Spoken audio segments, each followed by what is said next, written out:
There we go. There we go. Welcome everyone. I'm sorry, I'm still learning all this tech. I'm Shireen Silverberg. I'm the Public Relations Director for the organization of Virginia Homeschoolers, and we welcome you. This is going to be an absolutely fabulous panel discussion. I met Celeste Land when my kids, I want to say, were 4 or 5. Oh, wow. I was just getting, it was at the Science Museum of in Richmond. And I don't think I was a real homeschooler yet. Yes, you were. And I remember just being so impressed with what Celeste was telling me about her children. And when I wanted to start doing a series of videos in our group, and I wanted to do various types of homeschooling, I immediately thought of Celeste. And Celeste has, will tell you a bit about herself. And she corralled Amy and Carolee, who are also experienced homeschoolers, to join her. And I think for me, the most important thing that I think everyone is going to learn here is that between them they have 11 children. And that means 11 discrete experiences, because of all types of homeschooling, unschooling really tailors the educational experience to the child. So Celeste is going to do a short presentation, and then she's given me some questions to ask to the panel. And once we're done, if you would like to ask questions, or if you just type in the chat, and when we have time, I'll add yours into it. So Celeste, if you would like to take over. All righty, thanks so much, Shez. It's a real pleasure to be here. And it's good to be back in the homeschooling world. It's been a while. So before we introduce ourselves, I just want to talk a little bit about what exactly is unschooling, because it's probably the most misunderstood thing about the homeschooling community, and we have a lot to be misunderstood about. And so the first thing to know is that unschooling goes by many names. And if you talk to somebody and you ask them what they're doing, and they'd say, I'm unschooling, or I'm child-initiated learning, or I'm experiential learning, or I'm an autodidact, or I'm doing self-directed learning, or interest-led learning. Don't get hung up on the names. It's all the same thing. So you can get into fights over it if you want, and you probably will, but it's all the same thing. So next slide. So the next thing that you need to know about is one of the things that really strikes me as funny is every so often I'll see an article in the Washington Post or something, and they'll talk about this new thing called unschooling. And you can like it or not, but it's not new. It goes back to the 1960s and 1970s. And so if you're going to be an unschooler, or even if you're not, you need to understand where it came from. And this will give you some credibility when somebody asks you about this newfangled idea. You didn't invent this, somebody else did. So the origins of unschooling basically go to the counterculture. Remember the counterculture? You know, it was all build your own, grow your own, school your own. And then you have questioning authority and questioning the systems. And you had all these educational reformers during this time period, and they're all questioning the educational systems and the inequalities that they're seeing. Next slide. And there were certain educational reformers whose names come up over and over during this time period. And if you ever took a course in educational social theory in college, you probably heard about these guys, but it's okay if you didn't. I'd never heard of any of them before until I became a mom and I started reading up. But these men, and they were all men, were writing these books and making these statements about, and they were talking about the schools. They weren't trying to create unschooling. They were talking about the public schools. And Ivan Illich was saying, schools make us less competent. They train us to rely on outside authority. And Jonathan Kozol was saying, schools maintain racial economic segregation. And Raymond Moore was saying, we're starting too early with the kids. Formal academic work should wait until the kids are a little older, at least 8 to 10 years old. And John Holt was saying, how do children really learn? I've been watching how they learn, and my instruction actually seems to set them back. And is school really the answer? And some of the people who were reading these men, these thinkers, were saying, let's form our own schools. Let's do the Sudbury School. Let's make schools a democracy. The kids will run the schools. So you have all these ideas, and that leads us to the man who we sometimes call the patron saint of unschooling, Mr. Holt here.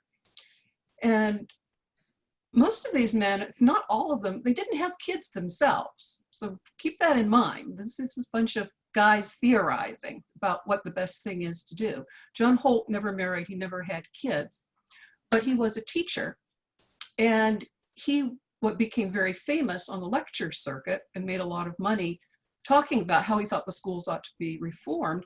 And he started getting letters from families saying, I really buy what you're saying. I really want to do this. The Sudbury School thing sounds really cool, but there's nothing like that where I live. And it's going to take years before we can set it up, and it's going to be expensive. And my kid, what am I going to do with my kid in the meantime? And he said, well, you should unschool them. You should take them out of school and unschool them. And all he really meant was that they're not in school, that he was, it was seen as a stopgap measure. He wasn't trying to start a movement, but the parents started writing to him, and he started a journal, a little cheap newsletter, so that the parents could talk to each other about what they were doing with their kids. And it grew and it grew, and it became the Growing Without Schooling magazine that some of you may have heard of. And the parents wrote for the magazine, the kids wrote for the magazine. They talked about what they were doing, and John Holt would help them providing guidance and support and sometimes resources for them, but also a platform for them. And he wrote a lot of books about what was, in time, the concept of unschooling stopped being about just any old homeschooling and started being about schooling following the model of these educational reformers. Next slide. And so if you want to get into the theory or the history of homeschooling or just unschooling in general, I'm as old as the dinosaurs, and we read books and magazines back in my day. I'm sure there's a lot of stuff online, but these are the classics. So if you want to go back to the roots, anything by John Holt, anything at all you can find will get you started. If you can find back issues of Growing Without Schooling magazine or Home Education magazine, they're still in circulation. Both magazines are dead now, unfortunately, but you can still get some of the back issues somewhere. The Unschooling Handbook by Mary Griffith is still in print. Homeschooling for Excellence, I don't think is in print, but you can find used copies somewhere. This is how I first heard about unschooling, was way back in the 80s. I was listening to NPR, and there was this story about this crazy family that lived on a goat farm somewhere in California, and they were unschooling their 4 sons, and the oldest son had just been accepted by Harvard. And he was the first of many homeschoolers who would go to Harvard, and he had been completely unschooled. And in the years that followed, his brother applied to Harvard and got in, and so did his other brother. So 3 of the 4 boys wound up going, and the 4th one didn't want to go to Harvard. So that's kind of an interesting book too. And then the Fun Bookstore is still around, and they sell everything I'm talking about here is still, they've got it, and they have a strong unschooling presence. So next slide. So the problem with listening to people like Ivan Illich and John Holt and stuff is, they're really interesting to read about, but it's all theory. They didn't actually unschool their kids. So, the next question is, what are they talking about? What is unschooling? And it's really hard to explain unschooling because it's a lifestyle.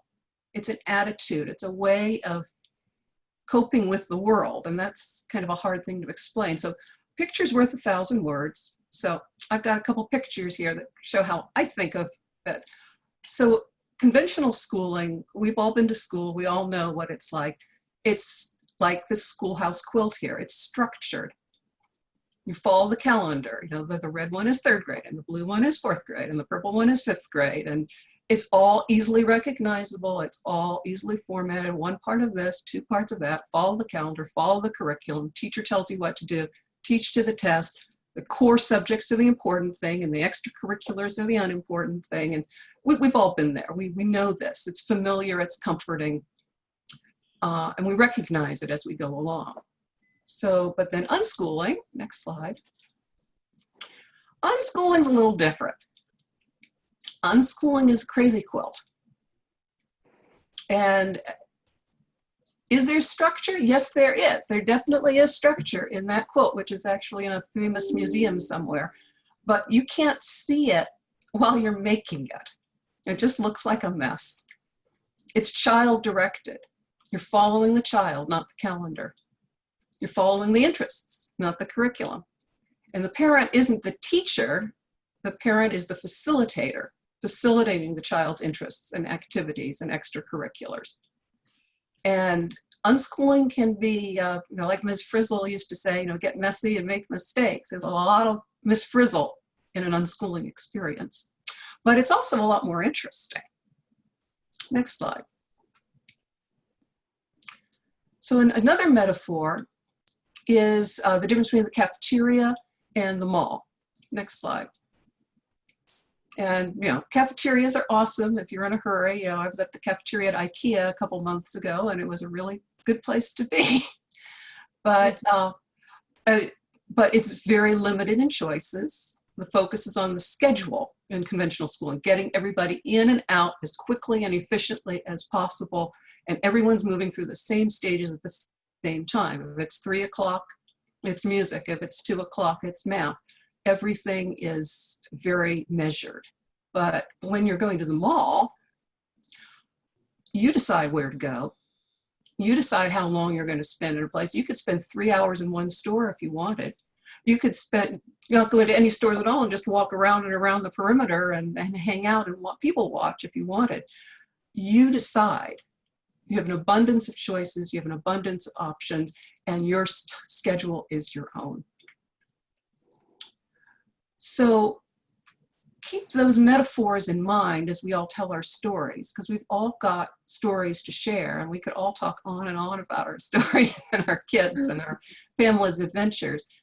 But keep those metaphors of the crazy quilt and the mall in mind, because I think you'll see how they make sense. So like Shez said, we've got 3 moms here, 11 kids aged 12 to 28, 4 college grads and counting. There's a couple of them who are still in college and a couple who are not there quite yet. 11 different experiences. Submit your questions in the chat box as we go along. And I guess we should all introduce ourselves briefly. I'm Celeste Land. I live in Vienna, Virginia, which is right on the Beltway in Washington, D.C. suburbs, Northern Virginia. And my kids are Layla, who is 28, and Adam, who is 24. They're old. So, Amy? So I'm Amy Angel, and I've been homeschooling. Well, at this point, I'm finally done. My youngest is 18 last September. And, this last year was kind of a, were we homeschooling or were we not homeschooling? Because he was almost entirely going to the community college, which every single one of my 5 has gone to community college at a slightly younger age than is the norm. So my eldest actually went when she was 14 because she wanted to take Chinese and we couldn't find a different way for her to do it. And the others have gone at 16 or 17 usually. So, I don't even know where to begin, but that's, I live in Fairfax, Virginia, possibly even a scooch closer to the Beltway than does Celeste, just right up of Route 50. And we're practically neighbors. We're practically neighbors. I started out my journey in Arlington though, so. Carolee. Hi, my name is Carolee Stearns, and I have 4 kids. My youngest just turned 13 yesterday. And she's 13, and I have a 15-year-old, a 17-year-old, and a 19-year-old. During the summers, they're all 2 years apart.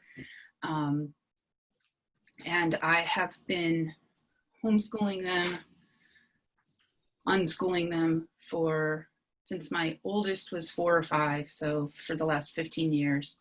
And my oldest is off at college now. He's at NC State doing computer engineering. And the 17-year-old is taking classes at Nova. And the 15 and 13-year-old are still doing high schoolish stuff at home. So, so that's where I am. Thank you. It sounds like you all have fairly different experiences, from 2 to 5 to 4 kids. It's different. I only had twins, and I don't know how people manage with kids on all different levels at different stages in their lives. I find that my hat's off to you. I often think I was like a fake homeschooler. Oh. Because I taught one subject to the kids, they checked each other, and I was a classical homeschooler. I just unschooled science, and then in high school history. But I unschooled subjects, so it's different from what you guys are talking about. So I'm interested, what originally drew you to homeschooling, unschooling? I'll go ahead and jump in. Actually, the book, Homeschooling for Excellence, which sounds like it's how to get your kid into Harvard. That's what the title sounds like. But it was this amazing story about this family and the 4 boys and the goat farm. And the kids were responsible for various things, like, you know, raising goats, and they'd have to figure out, like for math, it was, I think the parents made them write a page journal and a page of math a day, if I recall correctly. And other than that, it was whatever, but a lot of incredible math happened because they were raising these goats. They needed to know how much they spent for feed, how much feed they needed to order, if when they sold the goat, how much they would need to ask for a selling price based on all of the various, you know, things going on that are when you're a farmer. But the story that just knocked my socks off was that one of their children spent a tremendous amount of time, months and months and months, grinding his own lens for a telescope. And he evidently stood there out in the barn or whatever and like stared off into space, rubbing this thing. And they didn't interfere with him. They were worried about him, but they didn't interfere with him. And luckily the lens worked. But that wasn't the main thing. The main thing was that later they found out he was memorizing the star charts while he stood there, staring off into nowhere. And that was like completely compelling to me. And as I was thinking, I am not worthy, I cannot do this thing, even though that's a story about a kid doing it all by themselves. I also, in those first chapter or so, they said that in a school, there is, and I don't want to underestimate it, but I want to say it was like an hour and a half to 2 hours of on-task time. Yeah. All the rest was spent at recess, changing subjects, taking attendance, dealing with discipline issues, getting little Johnny to the bathroom, all of that. And I suddenly went, oh, 2 hours a day? Well, I might be able to do that. And I'll stop talking, but I do have to say, in terms of, you know, your hat's off to me for doing all those children all at the same time. This whole time that we've been in quarantine, all I have been thinking about is, oh my heavens, if this had happened to me 15 years ago, when my youngest was 3 and my oldest was just about to be 12, I might have lost my mind. Yeah. I agree with So, you. so hats off to me, but sometimes I got through it absolutely a minute at a time. Yeah. So. I can field the what originally drew me to homeschooling, unschooling question. I graduated from James Madison with a degree in biology and middle school education. And after I graduated, I got a job with Fairfax County Public Schools, and I taught for a year. And during that year, one of my fellow 5th grade teachers was pregnant, and she was trying to figure out how she was going to juggle kids and teaching and what that was going to look like. And my husband and I also wanted to have kids, and we were thinking about all of that. And then I somehow stumbled across my first homeschooling book. And I thought, oh, maybe this is what I really want to be doing. So I was considering homeschooling before I even had kids. I knew I wanted to teach, and I knew I wanted to have kids, and I didn't know how to work all of that out. But actually unlearning all of the teacher education stuff that I was taught was one of the biggest obstacles. I hear a lot of times other homeschoolers go, oh, well, you were a teacher, so this must all be easy for you. And really, sometimes I find it to be a direct obstacle to understanding, how to work with kids and how they actually learn. And in my case, I met homeschoolers my first couple of years as a mom, and was absolutely, I was not going to have anything to do with that. Absolutely not. And then I got a letter. We got letters back then. I got a letter from an old high school friend, and she mentioned that she was homeschooling her son, and she thought it would be a good fit for me. And I wrote her a nice letter back telling her I thought she was out of her mind. And then a few days later, a friend of mine who lived here in town said, have you considered homeschool? Like, I think this would be a really good fit for you. And I was like, this is the second time this week. So I wrote my friend back, and she gave me some ideas for books to read that had inspired her. And that was what drew me to John Holt. And reading his stuff for me was like, oh my God, this is it. This is it. And there was no looking back after that. And my friend actually, my friend was here in town, actually gave me her list of books, which was a completely different list of books. And I read those too. And they didn't resonate with me the way that John Holt's books did. So that's where it all began for me. So let's talk about some unexpected advantages you discovered after you got started. So I can talk about it from 5 completely different points of view. And from, so I have 5 children, 4 of whom would have succeeded brilliantly pretty much anywhere you put them. Although 4 of my 5 are special needs in one way or another. One of mine has anxiety. One has, he's a lovely conglomeration of all the letters, the ADHD, possibly spectrum-y, certainly learning disabled in all kinds of different ways. And then I have 2 with hearing loss. So everybody but my special alphabet soup boy would have been fine. He would have been devastated by being in a public institution. He just would have. His spirit would have been completely, there's just that he's a perfect antithesis to an institutional school.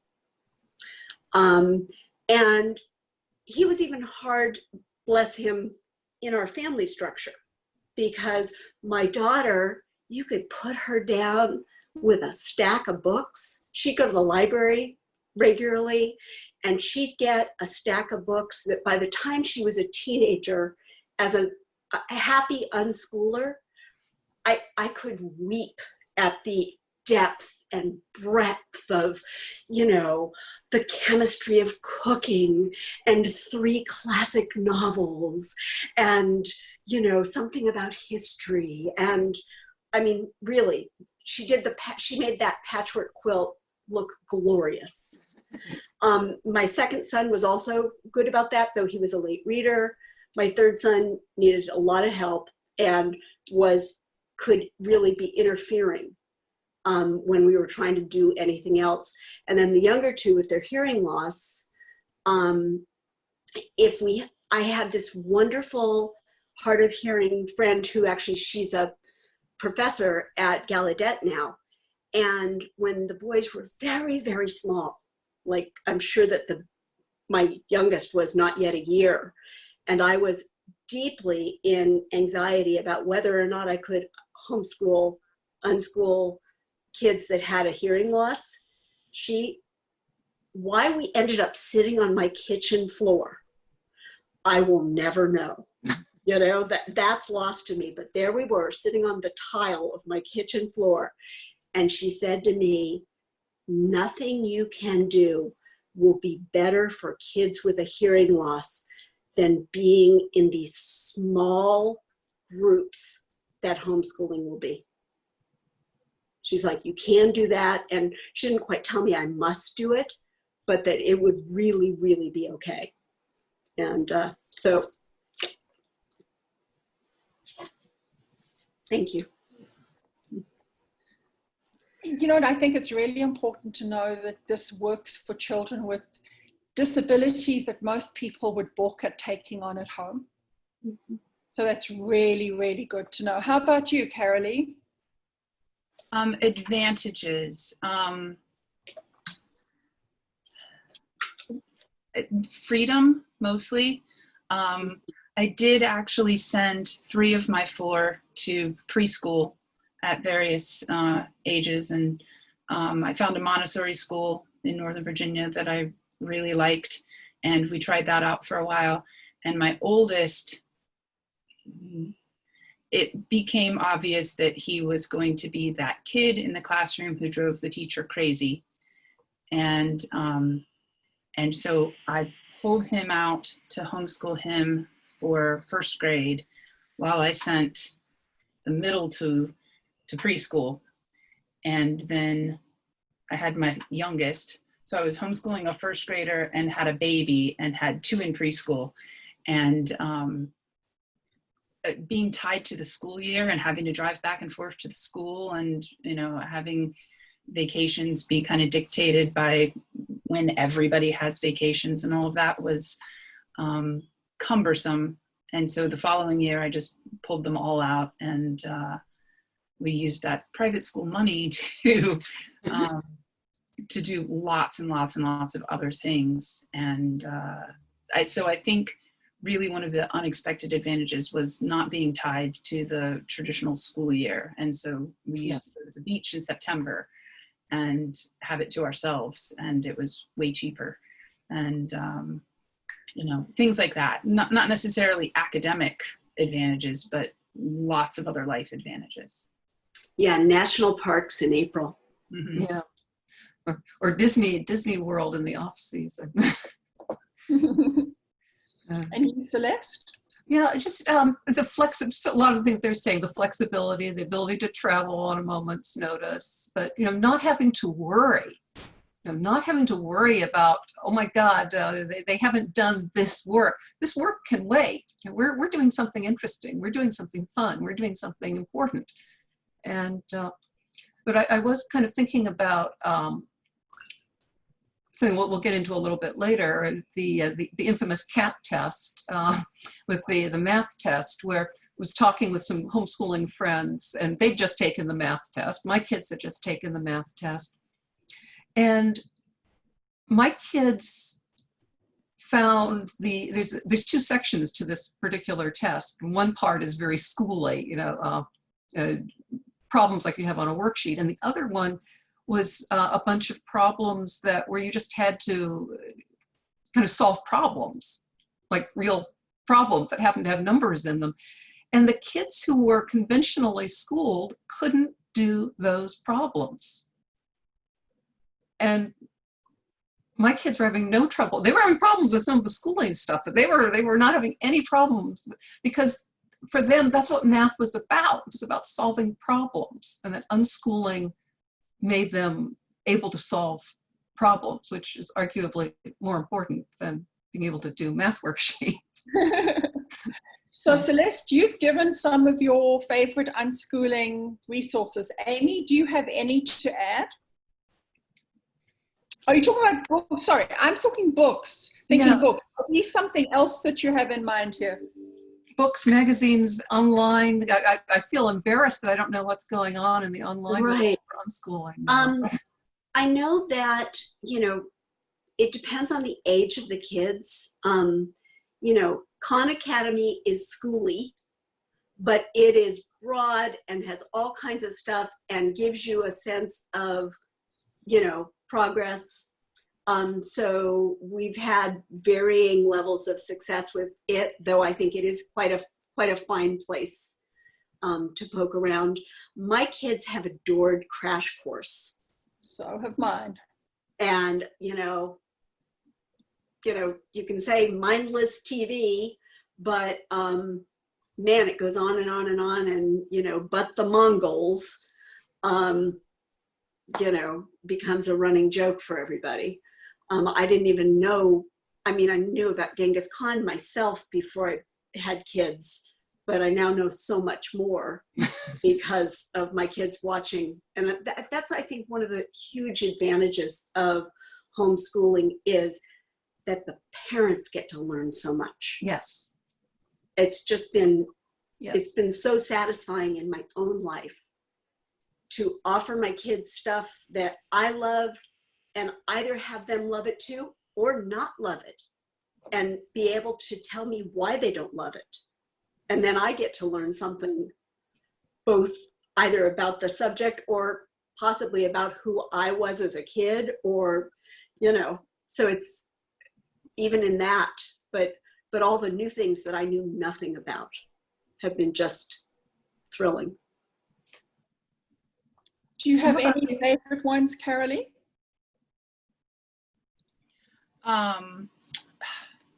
Resources. We really like online classes. We've done a lot of stuff through Coursera, which is more or less free online college classes. And you can learn really anything you want. I think my oldest learned Python programming through a Coursera course. And videos. There's a whole Facebook group called Homeschooling Through Netflix. And you really can. That would have been me. Right. So, I mean, you know, there's different online math, and I don't know that that I would like specifically point to anybody to like specific books, but there's tons. And like, you know, you find something that works for your kids. But really, I started out by just trying a little bit of everything and, you know, throwing stuff at the wall and you see what sticks. So, yeah, you know, try a little bit of everything. So Talk for a second, Carolee, about your Facebook group, STEAM. Oh, I have it started out just really small for my science co-op, but I have a group on Facebook called STEAM Engine, which is science, technology, engineering, art, and math. And it's just a group where people share online resources for those kinds of subjects. Really, it's any homeschooling. It used to be mostly homeschoolers, and then when the schools closed for COVID, we opened it up and invited anybody and everybody. So yeah, I'd be happy to post that link there. So what I'm hearing from you, unschooling doesn't mean that you don't take advantage of other people's courses. You don't have to reinvent the wheel each time. It's that you're following the interest, letting the child follow interests and delight. Right. Yes. And I will say that, you know, what we thought when we had our perfect first 5-year-old varied considerably from the person and the ideas that at least I had. I won't speak for the other two ladies. By the time I had managed to transition my first child out of the house, I basically have gone from, pure unschooling to I will do whatever it works, right? And I don't like to fight with my children. It's not a pleasure to me in any way, shape, or form. It has happened occasionally that something was so important. We just spent, right before my son turned 18, this last one, he got his Eagle Scout award. And it was hard. Under the wire. My other 3 sons also had Eagle Scouts, and there were times where they needed a little help from mom and dad. This one had 0 internal motivation. All motivation had to be external. And it was a very interesting end to my schooling / parenting of children to suddenly be fairly authoritarian, fairly this, fairly that. I was the external structure, and it was not real pleasant. He has said since that he's glad we did it. But he said that when as we were going to pick up the award from up in Bethesda, I said, I just have to tell you, if I had known what this last year would be like, I think I would have chosen not to do it. And he said, no, I'm glad we did it. And I was like, So evidently it was the right thing to do, but it was not clear to me even once we were done. And I think, think of that crazy quilt as you go in through life with whatever decisions you make, because things don't go the way you think they're going to. That's one thing. And looking back is that there were years where everything went exactly the way I planned it, and then there were years when nothing happened the way I planned it. And like there was one year when I had this brilliant idea that my kids were old enough, we were going to do all the monuments in DC, and we were going to tour the White House, and we were going to do Capitol Hill, and we were going to build a whole adventure around all of that stuff. And then September 11th happened. And everything was closed for a long, long time. Mm-hmm. And when it was open again, the moment had passed. And so, brilliant idea. Things happen. So before we go on to the questions that we've already established, there are 2 that have come through that I think would be good to address now. Carolyn wants to know, what if you have a child who refuses structure? He just doesn't want anything structured. How would you go about educating that child? You want to take that, Amy? Well, I'll start, and I'm sure each one of us has something. Oh, yeah. It's tough. It would be lovely if that were an only child. In most families, it's not. If it's an only child, you can wait them out, you can do stuff, you can figure out how to homeschool through Netflix or podcasts or, graphic novels or find the fun stuff. And I think that's what I say anyway, is find the fun stuff. Mm-hmm. But it's hard when that child, or in some cases children, are the anchor to your homeschooling for the rest of the children.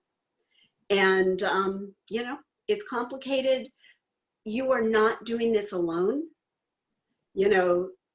Celeste and I remember a time when there weren't as much connection, though there was still some. And, she and I did a science co-op with either 3 families or 4. I forget now exactly. I remember 3 for sure, but I think there may have been a 4th one. And, we did that. And, you know, one of the great moments of that science co-op was Celeste saying very quietly, should he be on the, is he allowed on the table? And that was my little anchor who was dancing on the table, you know, and, you know, so, and we muddled through. And that child now, you know, my alphabet soup boy is in the Midwest working for a trucking company. Yay. So is he going to college? I don't know. Is he smart enough to go to college? Yes, he's smart enough. Are academics easy and, you know, the water he swims in? Mm-mm. So if he's ever going to college, it's going to be because he wants to be a fill in the blank. And then it will be worth it for him to climb that tree. So what you're saying is that you have to, if it's easy to wait them out if it's the only kid, but if they're not the only kid, you've got to be really creative. Yep. And do things with other people so he doesn't realize that it's actually structure. Right. Yeah. I mean, that's what the trick is that co-ops were the bomb. Running him in. Mm-hmm. Yeah. There's co-ops, there's scout groups, there's, you go to the museum and there's some activity going on. That is structure. You join 4-H and they've got the kid doing something in a group with that, and they expect him to do a report. That's structure. You have them doing chores. You have them helping people out in the neighborhood. That's structure. It's just, it may not be structure the way that the traditional school does, but it is structure. Yeah, and we did a lot of scouting, as I said. Yeah, so did we. That was my reaction to the question was, you know, what do you mean by anything structured? Do you mean they won't sit at the kitchen table and do a math workbook? Or they're not interested in participating in a co-op class because it involves, you know, sitting in a classroom with other kids? Like, there's so many things to pick out that individual kids might balk at. I would want to figure out what the underlying issue is there, and, you know, address whatever's going on under that. And a lot of times people ask that question when they're pulling kids out of school and the kids don't want to have anything to do with anything that looks like school because of traumatic experiences or whatever. You know, honestly, that's completely understandable, and they need a period of like chilling out before they figure out what's going to work for them. So, yeah, and to follow up on what Carolee said, I mean, my kids are very different people. One is a real people person and thrives in groups, and the other one is as far on the introversion scale as almost as you're going to get. And so for him, you know, being with more than a couple of people was just too much. And so the group settings that my daughter thrived in were often very stressful for him. And, you know, he matured over the years. And, you know, Amy's nodding her head because she remembers what he was like when he was little, and he knows what he's like now. And, you know, he has grown, he has matured, he can handle a lot more of that stuff than he could. But if that's your core problem, then, you know, it's going to be a different set of solutions than if they're a social butterfly type. Yeah. Okay. No, and Celeste would, we ran a Girl Scout troop. Celeste would come over with her daughter, and luckily I had sons and her son would run with my sons. But there was a time before that where the daughter would sit with us, and Celeste would go out into my backyard, particularly out in Arlington, and hang with her son so he could have his mental space without having too many peeps. Yeah. Well, the famous story was that I used to take my kids to La Leche League meetings when they were babies and toddlers. And when my daughter learned to crawl, she crawled out of my arms, crawled down into the circle of kids that, you know, there's got a circle of moms, and then inside there is a circle of kids with a bunch of toys. And she crawled into that circle of kids and that circle of toys, and I never saw her again. When my son was the same age and he learned how to crawl, he crawled out of my arms into the circle of kids, grabbed a toy, crawled as far as he could away from both circles to the corner of the room and played happily with the toy all by himself. And that is my kids. So there was a question that came through Facebook Live. How did you change your mindset from what we learned when we went to school? That you have to follow a scope and sequence, that you have, otherwise you're not going to college, you're not doing anything, because when you're 5, you learn to tell the time. When you're 10, you learn decimals. How did you educate yourself out of that? Lots of reading. Yeah. Reading John Holt, reading, this other book. I mean, I no longer actually remember what I read, but I read a lot. And Meeting other homeschoolers. Yeah, meeting other homeschoolers, meeting people who had success. Success, by the way, I wanted my kids to be able to go to college. And like I said, I've just spoken about this one who probably isn't going to go to college, but has figured out a way. And when we were talking, I'll save that. But I know that there were periods of time in my homeschooling career where I thought, I am rolling the dice with my children's lives. I believe this will work, but I don't actually know it will work.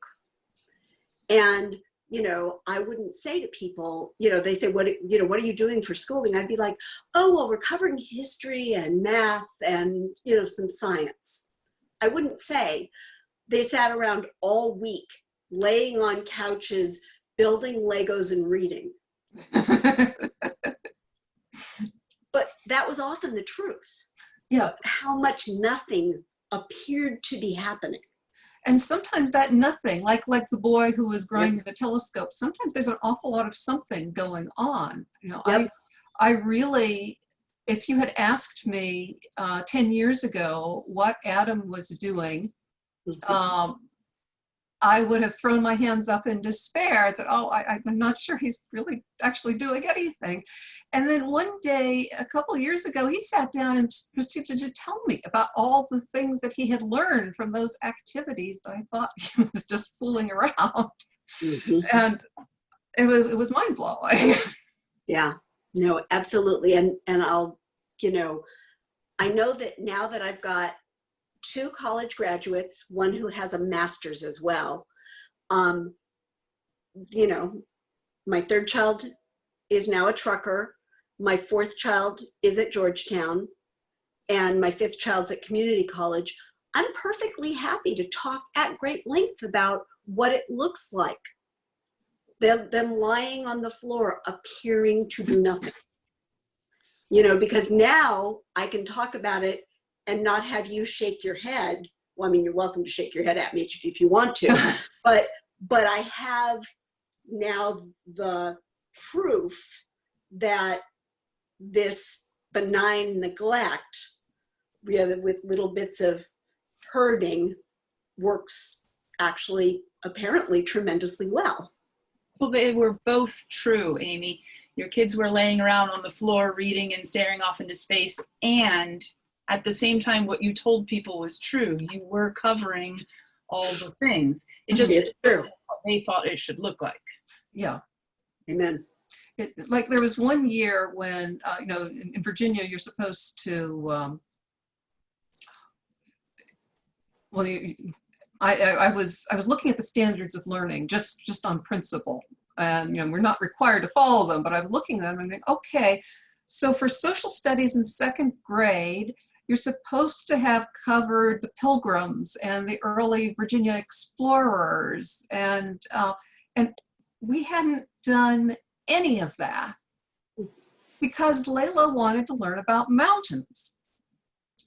And so we had spent all this time reading about Mount Everest, and we'd watched documentaries and we'd read books and read about mountain climbing and mountain adventures. And you'll appreciate this, Shez, her Girl Scouts was doing South Africa for Thinking Day. So she wanted to learn all about South Africa. So we learned all about South Africa and the mountains of the world. And I think there was a little bit about the Civil War in there somewhere too. But if you had sat her down and said, no, you were not going to study mountains, you are not going to study South Africa, you are going to study the Pilgrims because that's what you're supposed to do when you're 7, she would have balked. And we wouldn't have had so much fun, and she wouldn't have learned so much, and it would not have stuck. And I always tell people that there is so much you have to knowledge in the world, that any way we teach our kids, we're limiting what we teach our kids. Who says we have to choose the limits of the public school does, or the limits a particular textbook does? We just choose different limits, and you chose mountains and rivers and South Africa. Yeah. And a lot of that stuff is very arbitrary. Like, you know how you study biology in 10th grade and chemistry in 11th grade and physics in 12th grade, right? You know, we all did that. Have you ever thought about why it was biology and then chemistry and then physics? It's because it's alphabetically organized. A bunch of high school principals, I'm serious, about early 20th century, a bunch of high school principals from around the country got together and had a convention, and they organized the high school curriculum based on alphabetical order. That's crazy. That's bizarre. Yeah. And the one thing I do tell people when they say, well, what about gaps? Yes.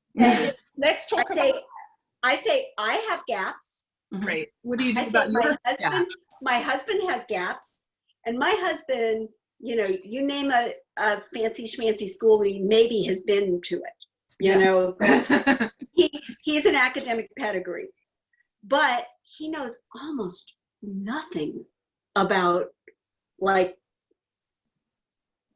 European royal history. You know, whereas I know tons and tons and tons. Why do I know this? Romantic fiction. Historical fiction is the bomb if you've got a person who actually does some research. And I think most of the people I did. So, you know, but I can't tell you how the stock market works, and he can. Yeah. So. One way of looking at gaps is that, you know, school teachers get really upset about gaps because it means that they've got to go back and fill them in, and it's slowing people down. And if you miss an important step or two at some point along the way, you know, it can hold you back. But with homeschoolers, if there's a gap, it means there's a mountain somewhere. If they don't know anything about the Pilgrims, it means they know something about South Africa. If they know, and in Jim's case, you know, he doesn't know about the crowned heads of Europe because he knows everything there is to know about the stock market and the financial system. So homeschoolers have mountains, and mountains have gaps, and it's not the same sort of gap, and it can't. But the good thing is that about unschooling, that it's giving you the tools to fill those gaps in later. Yeah, we have taught our children how to learn. Yeah, like my son right now is on his own in his first apartment, and he's been, you know, he knew how to cook when he left, but he obviously needs to learn to cook a little bit more than he did before. And so he's been researching, he keeps on texting me with all these things. Did you know that coconut oil is really good for popcorn? And I discovered that this particular tool is the best thing for this. And he knows how to research the problem, he knows how to investigate, he knows how to do critical thinking, and he's making the decisions. Yep, and because mama in this family is more literature oriented, my kids got more literature and less math. I can do math, I'm not afraid of it, but that's just the truth. And, you know, people like Carolee help fill in the gaps. She's the bomb for science. And, you know, but for my younger 3, not for my oldest 2, because, you know, that 19 is her oldest child, 18 is my youngest child. The older two were gone before I bumped into Carolee. And both of them told me that they didn't get enough math in our homeschool. Yeah, mine too. Both of them. My My daughter is a civil engineer. So she retaught herself anything she needed to know in order to make her math work for her in college. And my son is a software engineer, and you know he's now the math whiz in the family. He's had more formal math than any of us. So he had to backtrack a little bit, but he caught up really fast. Yeah, and Lord knows I tried, but that was one of that thing that I said earlier about not liking to fight with my children. They fought me on more different math curriculums than any other kind of curriculum. Lord, I must have had about 15 different math curriculums. So. And I think you tried harder than I did. Yeah, so let's get on to differently abled learners and special needs kids. Mm-hmm. How did you go about structuring stuff for them? One thing I think that everybody should do, regardless of whether they become unschoolers or not, and even if they send their kids to school, is it's worthwhile to learn some things about learning differences. If your kid is an auditory learner or a visual learner or a kinesthetic learner, it makes a difference. If your kid's really spatial, it's going to affect how they're going to do things. If your kid is a real people interactive person, if your kid really learns from nature more, or they learn with their hands more than with somebody jabbering at them, that's probably more important in the long run than whether you call yourself an unschooler or an eclectic homeschooler or whatever, because that's going to dictate how the stuff gets into their brain in the first place. And my daughter was an auditory learner. My son was a visual learner. Yeah, I had exactly the same split. I had to write and speak everything. I actually missed something, and this is an important one. How are your unschooled kids going to learn to read? That was always one of my big worries. Like, learning to read is hard. How did you go about doing that, Mr. Lyle? I'm a kid. Yeah. So my daughter let us realize that she was reading the year that she was 5. And come to find out, she'd been reading for a year, but knew that she wasn't doing it well enough. So she hid her ability. So that tells something about her perfectionism.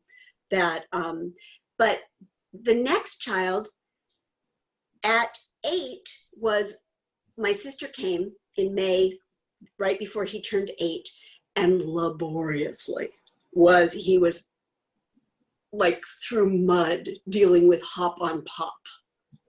And my sister has a master's in education.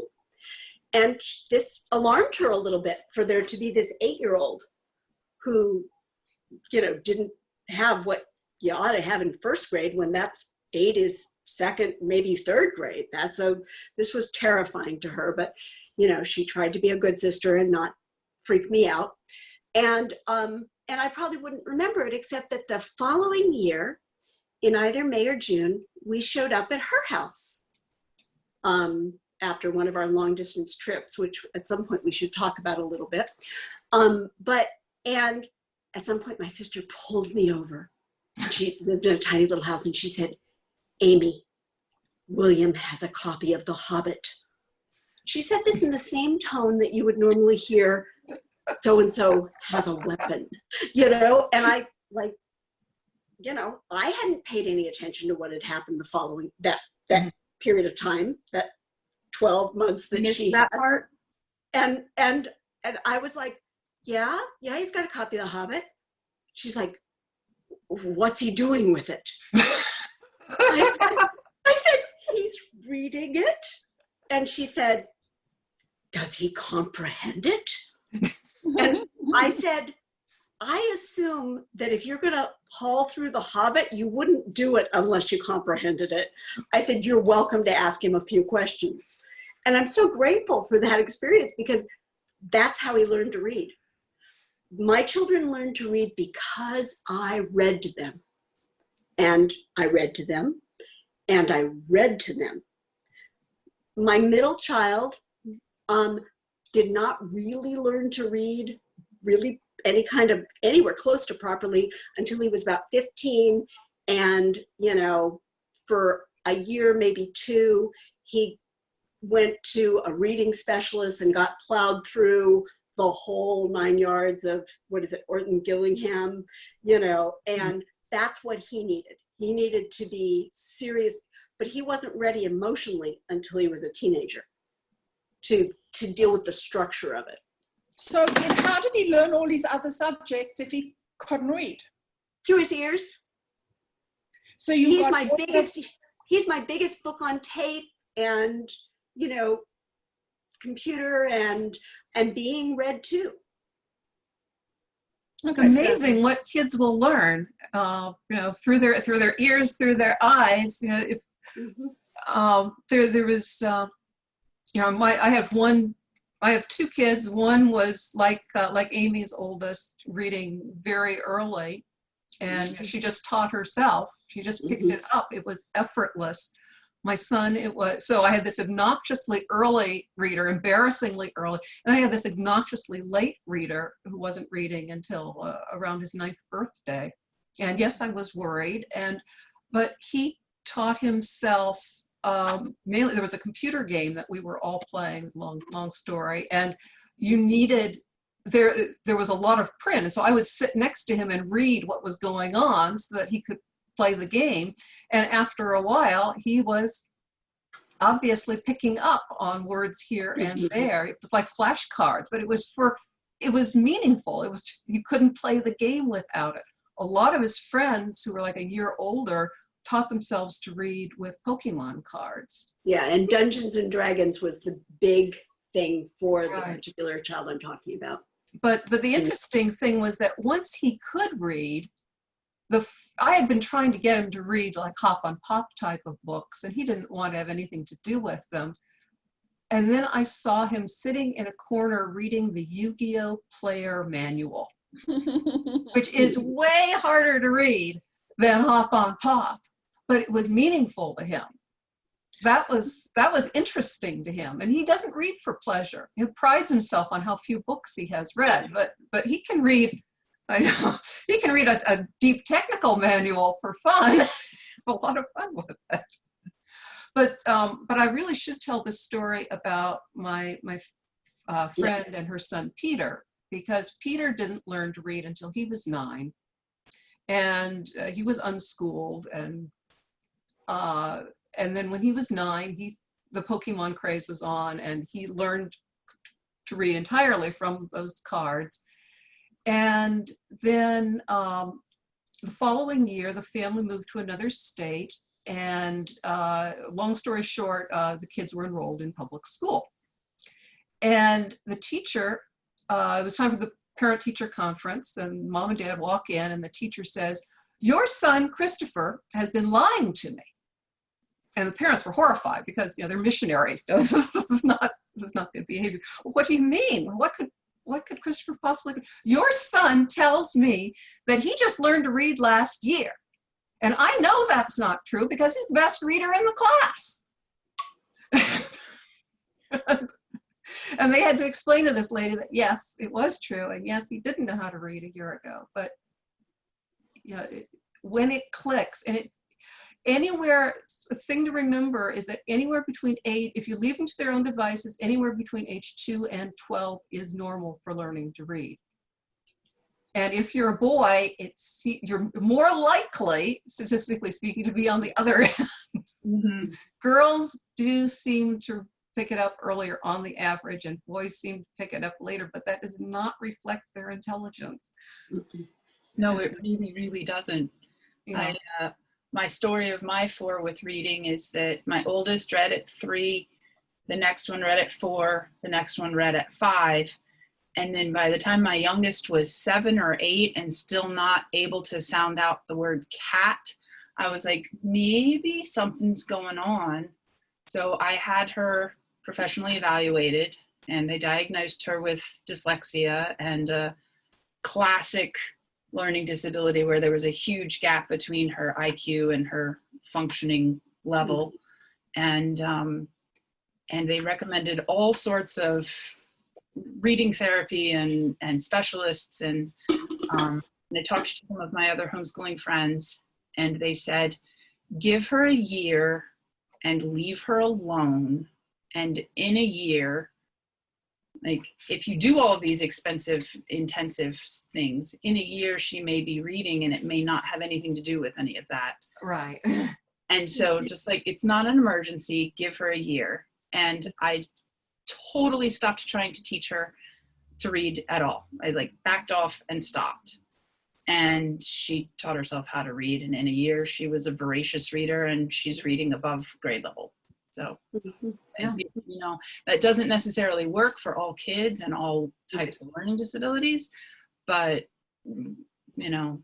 And the one thing I will say about my one who's, you know, still not the best reader in the bunch, though, you know, like he's passing tests and doing what he needs to do, is that when he was in that 8-9-year-old range, if we found CAT on the left-hand side of the page, he could not find CAT on the right-hand side of the page. And every other child I've had has been able to match words. And so for whatever that's worth to anybody out there, that at least for me was diagnostic of a deeper thing that would eventually need help. Yeah, Lori was able to articulate that looking at a page full of letters was like trying to count fish in a fish tank while they were moving around. Yep. Like, I can see the letters. She could write beautifully. Her handwriting was beautiful, and she could copy work and couldn't tell you what any of the words meant. It was fascinating. But yeah. She worked it out on her own. Now, like I said, my daughter was this obnoxiously early reader, couldn't spell to save her life.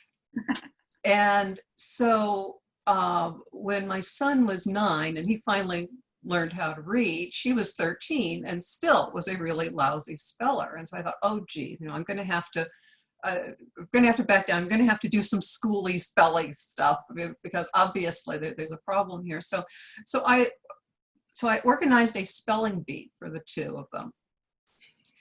And that was when I discovered that Adam, even though he had just learned how to read yesterday, could spell anything you threw at him. And Layla, who had been reading brilliantly for years, still couldn't. And so, you know, we all, late spellers, who knew that was the thing. And you know, Layla is a professional writer now. She makes her living as a writer. She still is not the world's greatest speller. And, you know, we've got spell check for that. But, you know, children's minds develop in different ways. And if we just remember that and learn to go with the flow, then we'll be happier. So Celeste, we've been on for an hour and 10 minutes. Do you want to go through the questions and like choose ones that you think, if like for people who are learning, you like want to unschool, that are like things that are absolutely vital that you as an experienced unschooler should pass on? Oh, I can do that. Is maybe there's somebody in the chat room who has a question that you're just dying to ask. So while Celeste does that, I will talk a little bit about driving back and forth across the country, which I did repeatedly. I cannot remember actually. It's like, I know that we did it for the first time when Elizabeth was 6. I've probably done it maybe half a dozen times during the time of my kids being, you know, at my home. And like Carolee had said earlier, and Celeste also, that the ability to go in April and, you know, then come home at the beginning of July, or one year I went in August and I came home in November. We were gone for 12 weeks. And some of that actually wasn't completely happy and joyous, because one of my sister's husband died during that period of time. But that's actually a benefit of homeschooling. Again, not only was I able to be on the other coast in October, but my kids were able to be part and parcel of family events that we would not have been free to do if they'd all been as easily, if they'd all been tied. So, and, you know, my mother and father got elderly and died before my kids were completely, and, you know, the fact that we had all this freedom to go and see them regularly was good for my kids. I know that one person who was she had more children than I did, and somebody wise said to her, when she was fussing about her children not getting to the next lesson or not doing what she thought they ought to do, said to her, the baby is the lesson. And all of that family stuff. So in my case, my children's uncle was the lesson. My, you know, them learning to console their cousins was the lesson. Them being with their elderly grandparents was the lesson. And far more important to who they will be at 35 than whether they, you know what year people landed in Virginia. Did you when you were traveling, did you go to like the canyon, the Grand Canyon, or to various museums? Did you do things that were educational, or did you just drive straight? Oh no, we, you know, particularly on the longer, if you don't have, you can get across the country in a few days, but if you don't have at least 3 weeks to get back and forth, preferably 5, I would say, I've told people to drive just one way and then fly back, you know, if you can manage that, because our country is big and vast and full of all sorts of different things, from, you know, teapots that, you know, have, you know, little bakeries in them, to, you know, all kinds of weird idiosyncratic individual art, to, you know, real science museums and real museums and zoos and natural stuff. And we literally did, I may not have been to every place that you could throw at me, but if you started throwing them out, I will have been to 60 or 70% of them, because, you know, it was amazing for me. I love that. And every minute of every trip was not amazing for everybody, because that's the nature of being stuck in a car with people that you love. But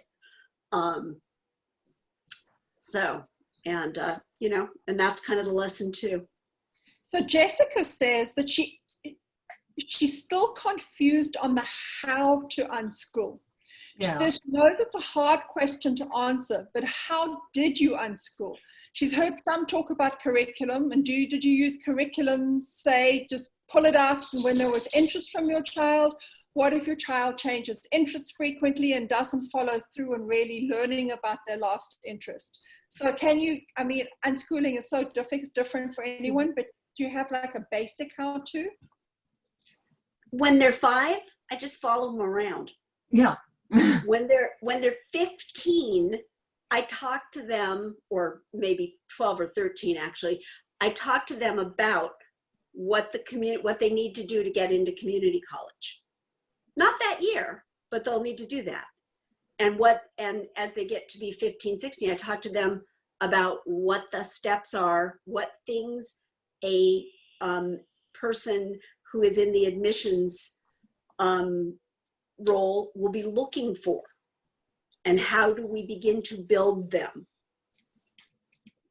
what they will need, so that as a atypical student, they will be of interest to the academic people who are looking at their things, which is why I pushed that, you know, my youngest child directly up a hill to get the Eagle.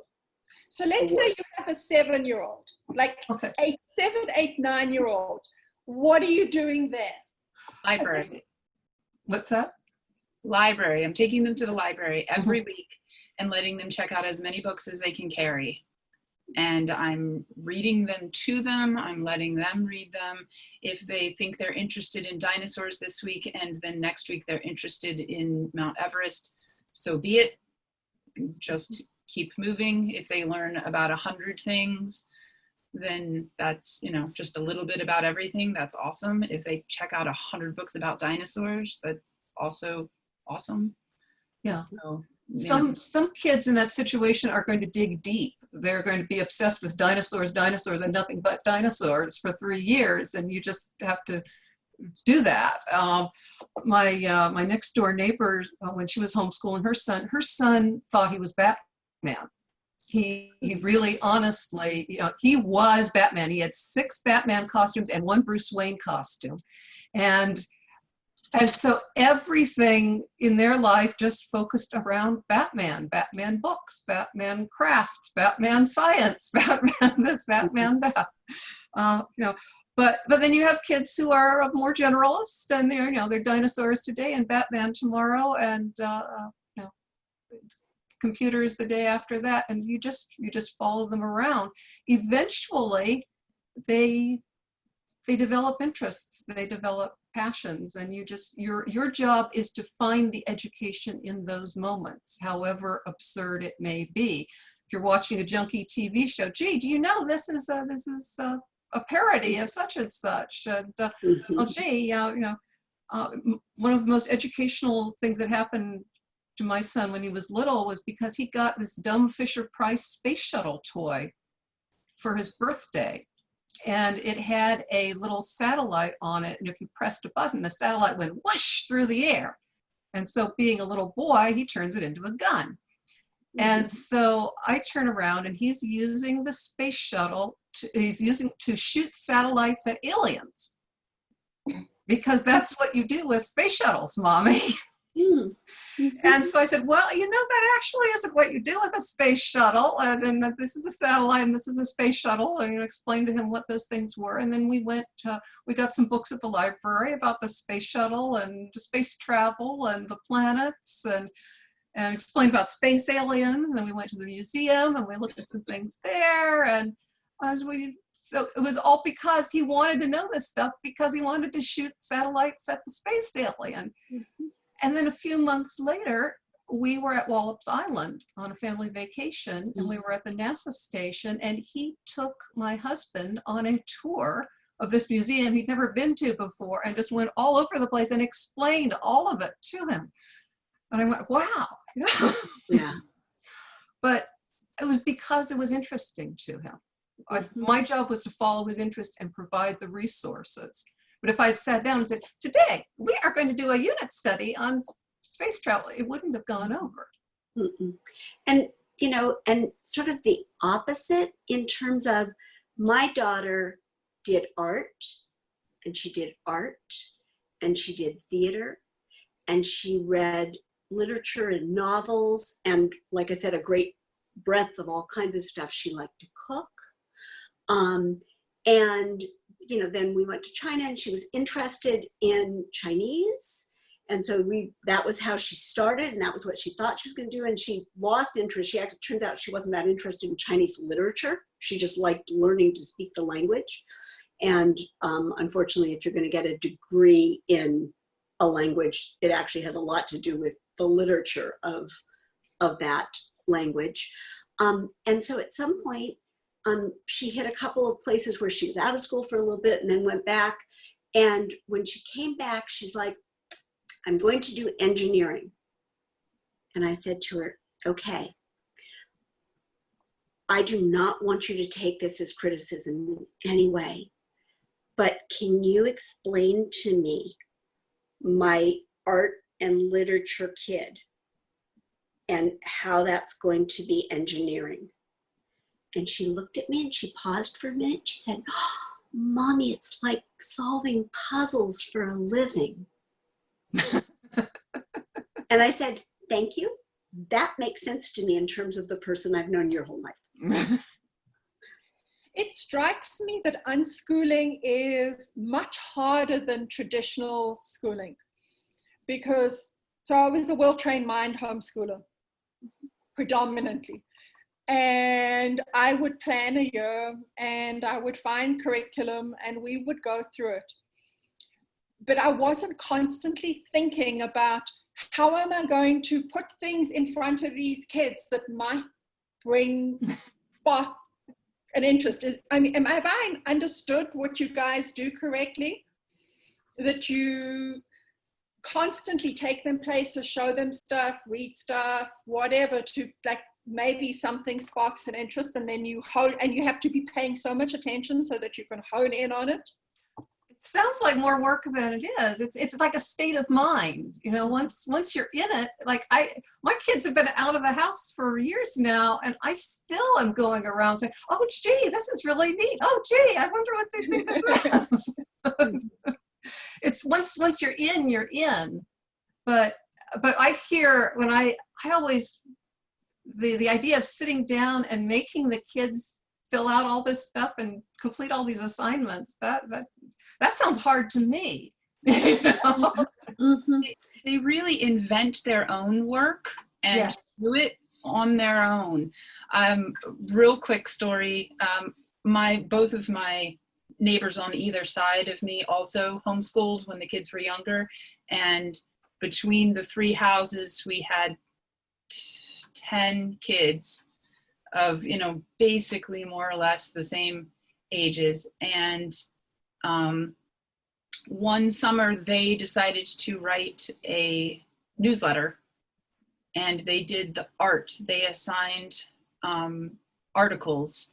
They interviewed people, and they typed it up or hand wrote it and made Xerox copies and distributed it to the people up and down the street. And they did all of this without any parental knowledge, not just any parental, like we weren't directing it and telling them what to do. We had no idea what they were up to until they handed us the like published newsletter. Wow. And it was adorable. Hopefully they didn't tell any stories you wished not told. Oh, they did. That was the appeal. But it was, that's the kind of thing that they've just always done. And, you know, and then I find out about it later. So no, it's not, I feel like maybe it's less work. There's internally motivated and interested in things, and they will just go and like, they'll beg me, Mom, I need to go to the library. Can you take me to the library? There's this book that I put on hold and I need to pick it up. And I don't even know what the book is about. I have no idea. I drive them to the library, they go in, they pick it up, they check it out on their card, they come back in and get in the car, and, you know, and then they tell me when it's due that they need to go back. I'm not really. I never did that. Yeah. What advice would you give for someone who's just pulled their kids out of public school and desperately wants to unschool? I mean, I get that, like, we all believe the kids need to de-school first, but is there something more specific that you think you need to do along the way to becoming an unschooler from the public school? It depends on the age, of course, but I would say something to do with shared reading. You could, you know, listen to books on tape if the child is older, you know, and talking, you know, getting the newspaper and talking about what's in there. That would be, I think, plenty to do to start with, and see, you know, read a book together and read the newspaper. And a lot of it depends on the age of the kid too. Mhm. Like one of the most amazing unschooling stories I heard was a girl in my daughter's drama troupe who homeschooled for 12th grade. And you know, that is such an unusual thing to do, to only homeschool your senior year of high school and nothing else. And she just completely put together her own curriculum. She knew what she wanted to study. She knew what she wanted to do. And you know, she wanted to do the theater work, and she wanted to do journalism. And she went off and got herself a job working on a local paper. And you know, so she just came up with all these different projects and things. She had a wonderful senior year, completely on her own. But that was somebody who had been liberated. That was somebody who was free after 11 years of being told what to do. Now she wanted to get on with her life. A 7 or 10-year-old who's been stuck in the system for a long time may not know what they want to do, and they need time, they need space. My husband retired from the federal government a year and a half ago, and he is still deschooling from that experience. De-jobbing. Yeah. And watching what he's been going through has made me have new appreciation. It takes time to get out of that routine and out of that way of thinking. So give your kids some space, give them some patience, and don't feel like a failure because, oh, I'm not doing it the way Amy did it or the way Celeste did. Don't worry about it. Let them recover, and it'll come. It'll come. And that's a really great note in which to end it. And thank you everyone for attending. If you have any questions, Facebook message me and I will make sure that they get to our 3 panelists for an answer for you. Yeah. Celeste, Amy, and Carolee, this was fabulous. Thank you so much. Thank you Thank you for asking us. Thank you. Thank you. Bye-bye. Bye all. Good luck to everybody. Absolutely. Okay, now I have to work out how to switch it off. Yeah.